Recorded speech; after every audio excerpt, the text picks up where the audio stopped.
We're minutes away from the closing bell. We've got a rally on our hands. All three of the major averages firmly in the green. Dow, S&P, and Nasdaq up over 2%. You can see that S&P up nearly 3%, Nasdaq up over 3%. Ines Ferre has a closer look at today's movers. Ines.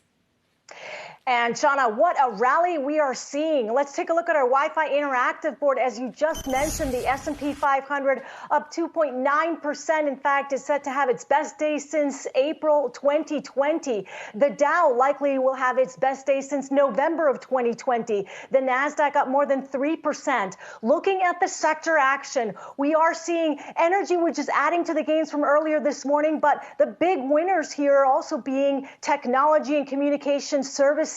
This is after Fed Chairman Jerome Powell's comments, taking 75 basis points off the table. So let's take a look at the Nasdaq 100. You can see on the left-hand side of the screen some of the big cap names here. Apple up more than 4%. We're looking at Alphabet also up more than 4%. You've also got Amazon, which was down earlier today, down 3%. It's up more than 1% right now. Over on the Dow, we're watching all 30 Dow components in the green. The semis are in the green as well.